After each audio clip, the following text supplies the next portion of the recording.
Abram as vossas Bíblias na carta que Paulo escreve aos Gálatas, capítulo de número 1. Gálatas, capítulo de número 1. Nós vamos estar lendo dos versos 1 até o verso de número 5.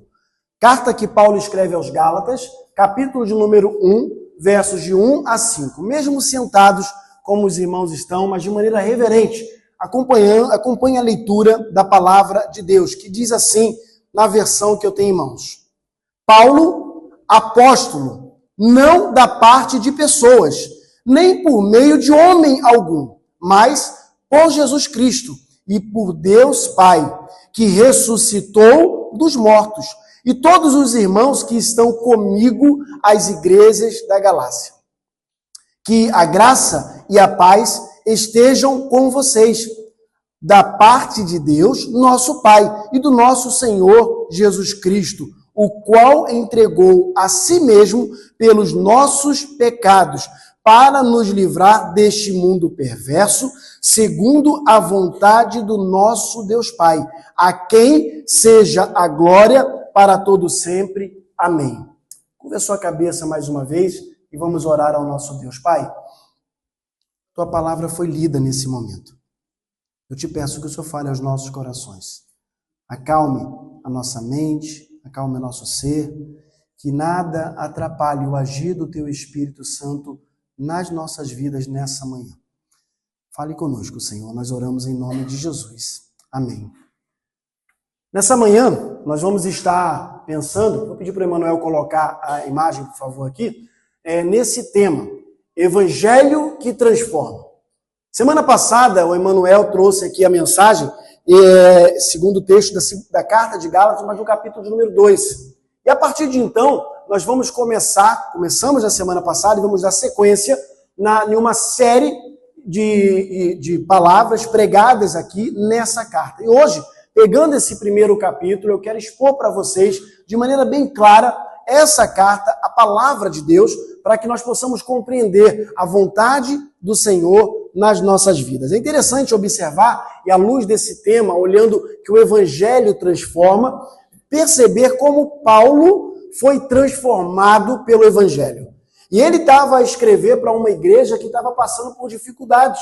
Uma igreja que estava meia confusa, se assim podemos dizer, sobre a questão do que era certo ou do que era errado, mas não no sentido de fazer o errado e pensando ser pecado, mas sendo levados para um outro caminho, para uma outra direção, achando que estavam fazendo o correto. Muitas vezes nós fazemos isso.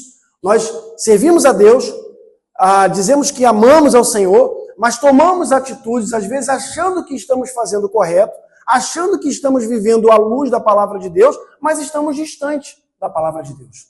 Essa era a preocupação de Paulo. Ao escrever aos Gálatas, ele estava preocupado com toda essa situação, com tudo que acontecia ali naquele local. E por isso, ele já começa a sua carta, logo nesses primeiros versos que nós lemos, se apresentando de maneira clara para mostrar a todos quem ele era e quem ele não era. E por que ele estava naquele local. Ele diz: Paulo, apóstolo, não da parte de homem algum, mas ele diz que vem da parte de quem? De Jesus Cristo, Filho de Deus Pai. Esse é o apóstolo Paulo. Ele estava realmente pregando e mostrando quem ele era. A carta de Paulo aos Gálatas, ela começa com um tom urgente, mas ao mesmo tempo inegociável. Um tom que é urgente, mas é inegociável. Ele não escreve para elogiar aquele povo, mas para resgatar uma igreja que estava, se assim podemos dizer, à beira de um desvio fatal. Ah, meus irmãos, existem muitas pessoas que às vezes estão dentro da igreja, mas estão a um passo de um desvio fatal. A um passo de cometer coisas que entristecem a Deus. E muitas vezes tão cega, tão distante da palavra, que acham que estão vivendo a palavra. É como se o pecado já não incomodasse mais. O pecado está tão colado com a pessoa ou com as pessoas que elas vivem de tal maneira a achar que o que estão a fazer é correto, quando na verdade não é. Então Paulo ele escreve para poder tentar resgatar isso. trocar, essas pessoas estavam trocar o evangelho verdadeiro por uma versão que nós poderíamos dizer distorcida, moldada pelos homens. Existem muitas pessoas por aí que pregam um evangelho mentiroso. Eu sempre digo, frequente uma igreja que pregue a palavra de Deus, que tem a Bíblia como regra de fé e prática, que não distorce a palavra do Senhor e que a palavra é realmente o fundamento da verdade para todos nós. É isso que muda, porque o que transformou a vida de Paulo foi a palavra. O que transformou a vida de Paulo e de muitas outras pessoas, a minha vida, foi a palavra que chegou até mim. Logo nos primeiros versos desse texto que nós lemos, Paulo ele não perde tempo e com sutilezas ou talvez com palavras para poder amassagear o ego das pessoas. Mas ele deixa claro quem ele é e quem o enviou. E isso fez toda a diferença ali naquela ocasião. Eu quero destacar alguns pontos muito importantes nesse texto para servir para a nossa reflexão na manhã desse dia. Primeiro, pensar sobre a origem do Evangelho. Paulo ele deixa claro nessa carta, ele tenta mostrar para os Gálatas a origem do Evangelho. Não vem de homens, mas vem de quem? De Deus. O Evangelho não é algo criado pelo homem para poder se amoldar à necessidade do homem, mas é o contrário. Nós precisamos corrigir o nosso curso, corrigir a nossa caminhada e nos amoldar àquilo que Deus quer. O grande erro da sociedade hoje é viver do jeito que quer, fazendo o que quer e tentando pegar um evangelho e se amoldar à sua maneira de viver. Está errado. Nós não temos que amoldar a palavra, ou moldar a palavra a nós. Nós precisamos nos amoldar à palavra, porque é a palavra que transforma, é a palavra que muda, é a palavra que transforma a vida do ser humano, que tira o homem do pecado e coloca ele na luz de Cristo, na luz que é Jesus Cristo. Então Paulo ele mostra, e eu quero deixar isso como primeiro ponto em destaque, a origem do Evangelho, mostrando que não vem de homem, mas ele vem de Deus. A gente consegue perceber isso de maneira clara, tanto nos versos que nós lemos, do 1 ao 5, como nos versos 11 e 12. E eu quero convidá-los a ler agora. Gálatas 1, versos 11 e 12. Na versão que eu tenho em mãos diz assim: mas informo a vocês, irmãos, que o Evangelho por mim anunciado não é uma mensagem humana. Olha só. Logo no 11, ele deixa claro que aquilo que ele está anunciando não é uma mensagem que vem de raiz humana.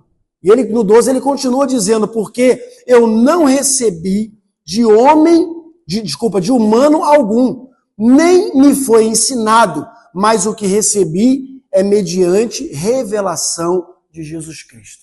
Essa que é a diferença. O que Paulo ensinava vinha de Jesus.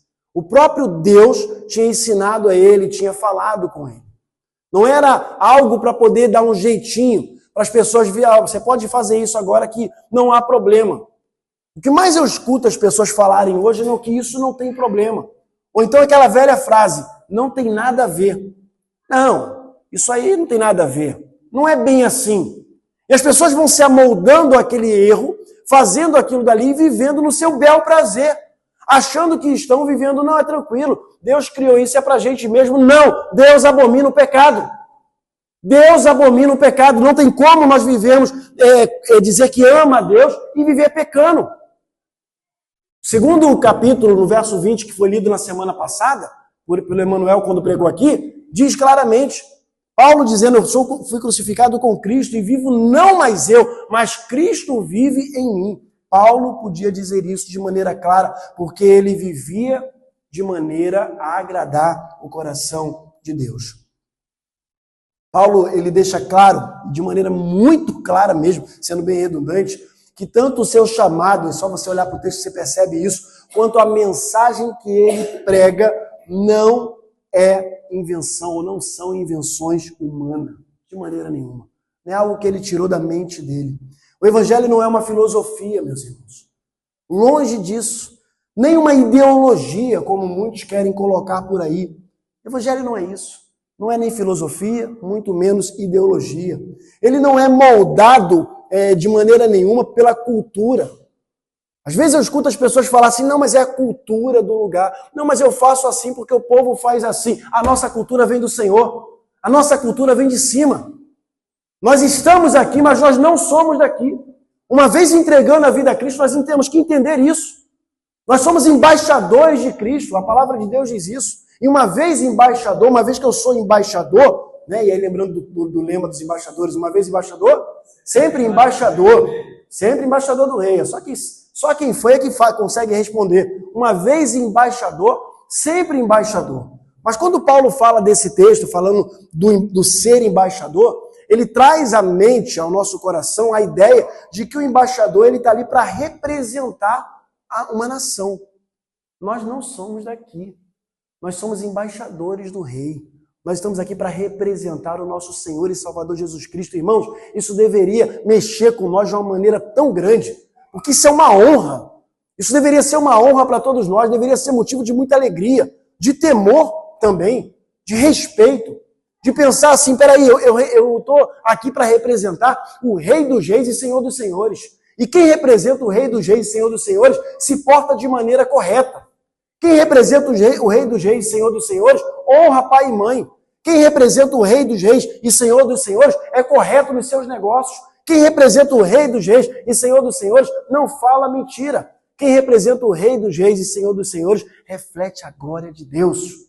É isso que Deus espera de todos nós. E é isso que Paulo estava tentando consertar no meio daquele povo. O verso 12, eu repito novamente, ele diz: pois eu não recebi de pessoa alguma, nem me foi ensinado, mas eu recebi por revelação do próprio Jesus Cristo, Senhor Jesus Cristo. O verso 12 nos diz. Irmãos, nos dias que nós vivemos, muitas pessoas tentam, de uma maneira equivocada, de uma maneira errônea, adaptar o evangelho à tendência do mundo. Adaptar aquilo que agrada, o jeitinho. Eu vou amoldar o evangelho àquilo que se encaixa do meu jeito. Pega-se a palavra de Deus e tenta se extrair da palavra de Deus algumas coisas relacionadas àquilo que ela quer.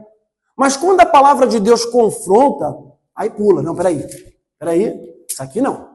Isso aqui não. Não, isso aqui, peraí. Isso aqui se encaixa. Isso aqui até dá para eu fazer. Não, isso aqui não é bem assim. Senhor, não, isso aqui, deixa eu pensar. Não, isso aqui eu acho que eu consigo fazer. Mas isso aqui não. Não é assim não, irmãos. Não é dessa forma, não. A gente tem que pegar a palavra de Deus, olhar para aquilo que Deus espera de nós e viver a palavra de Deus. Em segundo lugar, eu quero destacar, além de pensar na origem do evangelho e compreender que ele não vem de homens, mas vem de Deus, pensar também no perigo de outro evangelho. O perigo de um evangelho falso. Um perigo de um evangelho mentiroso. Irmãos, como tem seitas por aí, como tem grupos por aí pregando mentira e tem pessoas acreditando. Eu quero abrir um parênteses para dizer uma coisa para você. Sem nenhum medo do que eu vou dizer e falo em alto e bom som. Cuidado com o que você reposta na internet. Eu navego nas redes sociais de muita gente aí, às vezes eu vejo pessoas repostando coisa porque está falando de Jesus Cristo, mas nem percebe que está repostando coisa, por exemplo, dos mormons. Pelo amor de Deus, meus irmãos. Nem percebe. Sabe por quê? Porque não viu um textozinho, está escrito Jesus Cristo, nem leu. Repostei. Fiz a minha boa ação de hoje. Meus irmãos, pelo amor de Deus, existem muitas seitas que têm um montão de heresia, que não leva nem a nada, nem a lugar nenhum. E sabe por que as pessoas são enganadas? Porque estão longe da verdade do Evangelho. Estão vivendo, pulando de versículo em versículo, pegando textos isolados e fazendo desse texto pretexto para viver. Não é assim. Não é isso que Deus espera de nós. Nos versos 6 a 10, Paulo mostra isso de maneira muito clara, e eu passo a ler aqui. Verso 6 diz assim: estou muito surpreso. Olha a maneira como ele começa o verso 6. Estou muito surpreso em ver que vocês estão passando tão depressa daquele que os chamou na graça de Cristo para outro evangelho. Paulo está dizendo nesse verso, em outras palavras, assim: eu estou surpreso. Ele poderia trocar essa palavra e dizer assim: eu estou decepcionado, porque não foi isso que eu ensinei a vocês. Como que tão depressa vocês aprenderam uma coisa, vocês aprenderam uma coisa de uma maneira fundamentada, e de maneira tão depressa vocês estão largando isso de lado para olhar para um outro evangelho, que é o evangelho mentiroso. É isso que ele está dizendo. Verso 7, vamos continuar aqui. O qual, na verdade, não é outro, Porém, há alguns, preste atenção, que estão perturbando vocês e querem perverter o evangelho de Cristo. Meus irmãos, pessoas são levadas por qualquer vento de doutrina porque não tem firmeza na palavra. Vou repetir. As pessoas são levadas por qualquer vento de doutrina e sai daqui e pula para lá e vai para acolá procurando algo que agrade. Normalmente as pessoas pulam de galho em galho, como falamos lá no Brasil, não permanecem firmes em canto nenhum, porque procuram algo que, de alguma forma, consiga massagear o seu ego. Quando a verdade é falada, não suporta. Porque não tem como, meus irmãos, a verdade chegar na vida de um ser humano e o ser humano que quer viver realmente, de acordo com a palavra, continuar vivendo em pecado. Ele vai ter que tomar uma decisão. Ele vai ter que tomar uma decisão. Ou ele continua em pecado e procura um outro lugar que não vai observar tanto o pecado dele, ou ele vai pegar e vai mudar e vai tomar uma decisão drástica de dizer assim, não, isso não é para mim. Não é isso que Deus quer para mim e vai mudar. O evangelho transforma. O evangelho transforma a vida das pessoas. Então, Paulo está chamando a atenção do perigo do evangelho, de outro evangelho, verso 8. Mas ainda que nós, ou mesmo um anjo, preste atenção no que ele diz aqui, vindo do céu, pregue a vocês um evangelho diferente do que temos pregado, olha só, que esse seja anátema. Não é para aceitar. E ele fala, ainda que eu faça isso. Estive com os irmãos aqui na quinta-feira do Ministério de Louvor e falei exatamente isso. Se um dia eu estiver fazendo qualquer coisa que desaponte a Deus, eu não sou digno de pregar a palavra de Deus. Nós precisamos, meus irmãos, cuidar do nosso coração. Precisamos cuidar da nossa mente, precisamos cuidar do nosso ser e precisamos prestar atenção naquilo que agrada ao Senhor. Verso 9.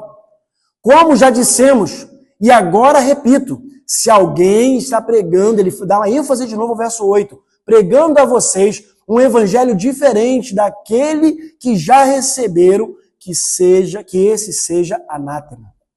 Verso 10. Por acaso, eu procuro agora o favor das pessoas ou o favor de Deus? Ou procuro agradar as pessoas? Se ainda estivesse procurando agradar pessoas, eu não seria servo de Cristo. Irmão, isso aqui é pesado, mas é necessário. O grande problema de muitas pessoas é que elas querem agradar pessoas e esquecem de agradar a Deus. Elas querem estar bem na foto, mas esquecem de agradar ao Senhor. Elas querem parecer bem para as pessoas que estão olhando a ela. Foi falado sobre isso aqui em alguma medida, sobre a questão da inveja, etc., na escola bíblica. Elas querem estar bem. Elas querem que as pessoas olhem aquilo por fora. E querem que observem aquele momento ali para agradar. Mas esquece de agradar a Deus. Preste atenção numa coisa. Não importa aquilo que você posta, mostrando uma estética, se por dentro não está verdadeiramente limpo pela graça e pelo Espírito Santo do Senhor. Mais importante não é aquilo que você mostra por fora, mas é aquilo que está dentro de você. Sabe por quê? Porque quando o evangelho entra no ser humano, na vida da pessoa, e ele muda de dentro para fora, automaticamente o seu exterior também é transformado de glória em glória. Compreende? Porque a mudança partiu de dentro. Se você fizer por fora, não adianta. Por dentro vai continuar ruim, vai continuar estragado. Então Paulo chama a atenção do perigo de outro evangelho. O tom de Paulo, como eu disse no verso 6, é um tom de espanto, um tom de uma pessoa que está indignada. Ele fala de maneira clara, eu estou surpreso. Em algumas versões vai dizer assim, admira-me que vocês estejam passando tão depressa daquele que os chamou da graça de Cristo para outro evangelho. Irmãos, é como se ele dissesse, isso é uma vergonha. Aquele que chamou vocês do pecado e colocou vocês na luz, vocês estão largando de lado e estão indo viver um outro evangelho. Paulo, ele combate isso de maneira veemente. A igreja da Galácia, ela não estava, de certa forma, abandonando a religião. Conversava ontem com o irmão Emanuel Barbosa, falava sobre isso. Ela não estava abandonando a religião. Pelo contrário, ela continuava uma igreja religiosa, mas estava abandonando o verdadeiro evangelho. Há muitas pessoas que continuam religiosas, mas estão longe de viver o verdadeiro evangelho. Eu vou repetir, para que fique no seu coração. Há muitas pessoas que estão vivendo de uma maneira religiosa, mas estão longe de viver o verdadeiro evangelho. Estão muito distantes. Elas estavam, essas pessoas aqui, conforme o texto relata, elas estavam, de alguma maneira, misturando a graça com a lei, como Emmanuel, de maneira muito clara, expôs na semana passada. Estava misturando realmente. Estava fazendo uma confusão muito grande. O sacrifício de Cristo com os méritos humanos. Não é assim. Não é isso que Paulo estava ensinando. Não era isso que Paulo tinha aprendido de Jesus Cristo, através de Jesus Cristo. Não é dessa forma. Não é essa mistura maluca que funciona, não era isso que era para acontecer. Então Paulo estava muito preocupado realmente com isso, com essa mistura. Paulo ele declara no verso 7, não é outro evangelho, senão o que há alguns de vós, não é outro evangelho, senão que há algum que vos perturbam e tentam tirar vocês. E tem uma versão que fala uma coisa muito interessante, ele diz assim, todas as pessoas que tentam fazer isso, elas tiram Jesus do centro, ele é considerado maldito, anátema. Não é para poder aceitar. Não é para poder viver dessa forma. O verso 8 e 9 mostra de maneira muito clara. E é tão forte isso. Parece ser tão pesado, palavra tão pesada, mas está na palavra de Deus. A gente, às vezes, meus irmãos, quer ir para uma igreja para poder ser massageado, para ter o ego massageado, para poder ouvir o pastor, ou seja, quem for, vir aqui à frente e pregar palavras de conforto. Isso é bom, é importante, mas a verdade também não pode deixar de ser dita. A palavra de Deus precisa ser pregada e você precisa compreender aquilo que é certo e aquilo que é errado. Quando a mensagem, de alguma maneira, meus irmãos, ela é diluída, o povo ele é iludido. Eu vou repetir, quando a mensagem, quando a palavra de Deus, ela é diluída, o povo ele é iludido. Nós não podemos diluir a palavra de Deus. A palavra de Deus precisa ser pregada na íntegra, a verdade que transforma. Não é parte da verdade, não é aquilo que vai agradar o meu coração, não é aquilo que massageia o meu ego, não, mas é aquilo que transforma a nossa vida. Que precisa realmente chegar no nosso coração. Quando o evangelho ele é corrompido, meus irmãos, a fé de alguma maneira se torna, sabe o quê? Inútil. Totalmente inútil. É uma fé inútil, porque foi corrompido. O evangelho corrompido, e Paulo está batendo nessa tecla. E em terceiro lugar, terceiro ponto que eu quero destacar desse texto, é o próprio tema da mensagem, o evangelho que transforma. O evangelho que transforma vidas. O verso 13 até o verso número 24, nós não vamos ler todo o texto, mas Paulo ele mostra isso de maneira muito clara. Paulo apresenta a sua própria história como prova do poder do evangelho na vida dele. É muito fácil a gente falar de coisas que a gente não vive. É fácil, talvez, a gente falar de coisas que aconteceu na vida de uma outra pessoa. Contar uma história de alguém. Contar o que aconteceu na vida de alguém. Mas eu pergunto, Deus transformou ou não transformou a sua vida? Você foi ou não foi transformado pelo evangelho? Eu escuto pessoas a dizerem para mim, pastor, eu não sei partilhar o evangelho com ninguém. Meus irmãos, é a coisa mais fácil que tem. É você dizer o que Deus fez na tua vida. Você tem que dizer o que Cristo fez na tua vida. Diante de ontem para ontem, fui com o Emanuel, meu filho, 2h30 da manhã, levar um casal até o aeroporto, fazendo um trânsito. E nesse momento, começando a conversar, sabem como é que eu faço? Vamos conversando, eu levei o Emanuel comigo porque era madrugada, e aí eu pensei, o casal vai estar ali meio sonolento, não sei o quê, e talvez não vou conseguir interagir tanto com eles com o Google Tradutor. E aí meu filho, quase não fala, fala pouquinho, então levei ele, então começamos a conversar. Antes do meio da viagem, a gente já estava falando do evangelho para ele. Foi tão interessante ver aquele homem, assim, ele não estava nem sentado, Léo, lá atrás, ele estava quase em cima da gente. Ele estava sentado assim entre os dois bancos, ouvindo o que a gente estava falando. Eu tive a oportunidade, pela misericórdia de Deus, de partilhar o que Deus fez na minha vida. E ele ficou perguntando e perguntava mais e perguntava, Emanuel traduzindo, e eu falava. E naquele momento, é o momento que eu tiro o pé. É o momento que eu tiro o pé do acelerador. A viagem tem que demorar mais um pouquinho. O voo era só 6 horas da manhã, tinha tempo, para dar tempo de falar. Para dar tempo de falar. E aí ele pôde falar algumas coisas também, e a minha oração é para que a semente que foi semeada, jogada naquele coração, possa frutificar. Posso nunca mais ver aquele casal, mas nós pregamos a palavra de Deus para ele e pude contar um pouquinho do que Deus fez na minha vida. Nós não podemos perder a oportunidade. É isso que Paulo está tentando mostrar aqui. Entre os versos 13 e 24, ele apresenta a sua própria história como prova do poder do evangelho na sua própria vida. Ele era um perseguidor da igreja, fanático pela religião. Religião essa que ele aprendeu com os pais do passado. Tudo que estava na vida dele ali, ele tinha aprendido, mas foi alcançado pela graça. A graça o alcançou e ele foi liberto. Verso 15 e 16 diz: mas quando aprove a Deus revelar o seu Filho a mim, diz parte do verso.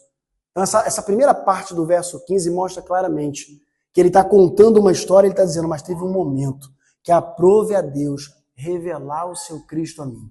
Meus irmãos, todos que estão aqui, ou se não a grande maioria, já conhece a Jesus Cristo. A questão é, como que você tem vivido? Como que você tem vivido? O mesmo homem que destruía a igreja passou agora a edificá-las. Irmãos, isso é tremendo. O mesmo que destruía a igreja passou a ser um edificador de igrejas. O que você fazia quando você não conhecia Cristo? Qual era a sua maneira de viver? Como que você vivia? A pergunta é, você, quando entregou a vida a Cristo, você deixou para trás as mazelas mesmo? Você distanciou-se daquilo que é errado? Eu queria que você, por alguns segundos, parasse e pensasse nisso. O que você fazia antes, quando servia a Cristo, que você continua fazendo? Que você continua fazendo como se fosse algo muito natural. Não, mas é legal, não sei o quê, mas você não coloca na balança do Senhor para poder equiparar e perceber, peraí, isso aqui está errado. Isso aqui está errado, não é uma maneira de um cristão viver dessa forma. Porque eu fui alcançado pela graça de Jesus, pela graça do Senhor. Nós somos salvos por ela. E nós precisamos viver de uma maneira diferente. Pense, avalie por um instante. Se a maneira como você tem vivido hoje é uma maneira diferente, se você vive em novidade de vida, ou você continua a viver com os mesmos hábitos, com as mesmas coisas que você fazia quando não conhecia a Cristo. Paulo está dizendo, não é dessa forma. O Evangelho foi revelado a ele. Isso é o Evangelho. Não é apenas informação, ou são apenas informações vagas. Não é uma informação para poder você ter conhecimento que Jesus é o Filho de Deus. Não. É para mostrar a todos vocês, para mostrar a todos nós que Jesus é o Filho de Deus e ele veio aqui para salvar você. Nós cantamos há pouco, tem poder para salvar. Ele tem poder sim para mudar, para salvar, para restaurar as nossas vidas. A prova de que alguém conheceu o verdadeiro Evangelho, meus irmãos, muitas vezes não é porque ele leva uma Bíblia debaixo do braço, de maneira nenhuma. A prova de que alguém conheceu o verdadeiro Evangelho não é quando ele sabe muito da palavra de Deus, mas é quando ele vive a palavra do Senhor. É quando ele tem a sua vida mudada. Em resumo, a prova não é por aquilo que ele tem de conhecimento, mas é por aquilo que as pessoas percebem nele atitudes diferentes de um homem restaurado. Essa que é a questão. Você foi restaurado pelo Senhor Jesus? Esse capítulo 1 de Gálatas é um alerta. É um alerta a todos nós. Não é um alerta só a Gálatas, não. Mas é um alerta a todos nós. Um alerta contra qualquer tentativa de se alterar ou de se mudar a essência do Evangelho. Não faça isso. Corra disso. Viva a palavra de Deus. Não aceite nada nem ninguém que chegue até você para poder mostrar outra coisa que não seja o que está contido aqui na palavra de Deus. A palavra do Senhor é o Evangelho que transforma as nossas vidas. O Evangelho de Deus, ele é algo inegociável. Ele não é negociável. Não é algo assim, não. Eu aceitei a Jesus, estou aqui, estou vendo. Às vezes eu encontro pessoas, não, eu estou indo na igreja ali para ver se eu gosto. Eu não consigo entender isso. É clube esse negócio? Não, estou indo para ver se eu gosto. O que é clube? Não, eu estou indo ali, eu me arrolei ali na agremiação e tal. Que negócio é esse, meu irmão? Mas se eu não gostar, eu procuro outra. É o quê? É o teu gosto? É um cardápio? É um self-service? Eu vou lá, não, eu escolho essa. Ah, o pastor me chamou de bonito, agora eu vou para outra. Ah, o irmão não olhou para mim ontem, agora eu vou para outra. É desse jeito? É assim? Pecado, meus irmãos. As pessoas que vivem em pecado, elas querem arrumar uma desculpa, querem arrumar um lugar que possa, de alguma maneira, olhar para ela e não apontar o pecado. Não é que alguém vai apontar, mas a palavra de Deus. Não tem como você viver a palavra de Deus sem ser confrontado. A palavra de Deus confronta você. Então, se você está vivendo coisas ou tendo atitudes que entristecem o coração de Deus, você precisa compreender que isso tem que ser deixado. Porque o evangelho, ele é inegociável. Eu conheço muitas pessoas que, passam em algum momento a deixar de acreditar. Não estou afirmando com toda clareza, mas é como se passasse a não acreditar mais. Eu tenho fé, agora eu não tenho mais fé. Eu acredito que isso pode acontecer, agora eu não acredito. Isso aqui pode mudar. Não, não é assim. O evangelho transforma. O evangelho muda. É nós que não queremos mudar. Nós que queremos continuar com as nossas esquisitices. É nós que cansamos de lutar. Mas Deus, ele não cansa de nós. Deus, ele não desiste de você. A gente canta isso, é muito bonito chegar aqui. Ele não desiste da gente. É lindo, as canções são lindas, mas o que falta muitas vezes é pegar o que a gente canta aqui e viver na prática. Viver o evangelho verdadeiro, compreender que ele transforma a nossa vida, mas nós precisamos querer mudar. O primeiro passo tem que vir de nós, só que a grande maioria das vezes nós queremos que o passo venha do outro. E quando o passo não vem do outro, a gente se distancia. Não é dessa forma. O evangelho, ele é inegociável, ele não é cultural, ele não é flexível. Ele é a boa e nova eterna. A boa nova eterna. A boa nova que leva você à eternidade. São as boas novas do evangelho, que transforma e salva a sua vida. Quero concluir deixando 3 perguntas para você pensar. Levar para sua casa, na sua mente e no seu coração. Você vive um evangelho que veio do céu, que veio realmente de Deus, ou uma versão, poderíamos chamar assim, adaptada ao seu gosto? Eu vou repetir. Você vive o evangelho realmente de Jesus Cristo, ou uma versão adaptada ao seu gosto? Primeira pergunta. Segunda, as suas convicções, elas são fundamentadas realmente na palavra ou na opinião das outras pessoas? Tem muitas pessoas que são levadas pelas opiniões dos outros. Tem pessoas que gostam, eu gosto de conversar com fulano porque ele é tão inteligente, não sei o quê. E a pessoa, ela vive pautada na opinião da outra pessoa, mas ela não se volta para a palavra. É longe da palavra de Deus. Suas convicções precisam ser fundamentadas na palavra. Não é que você não possa conversar com as pessoas, mas você precisa ter convicções que são extraídas da palavra para você. Terceiro, o evangelho, ele já foi revelado a você, como foi a Paulo? Sim? Se sim, como que você está vivendo? Eu quero, nesse momento, que você curve a sua cabeça, feche os seus olhos, que você reflita nessas 3 perguntas. Se você vive um evangelho que veio do céu ou adaptado ao seu gosto, se as suas convicções são fundamentadas na palavra ou na opinião de outras pessoas, ou se você, em alguma medida, já foi revelado ou já teve o evangelho revelado a você. Pensa nisso e avalie realmente a maneira como você tem vivido.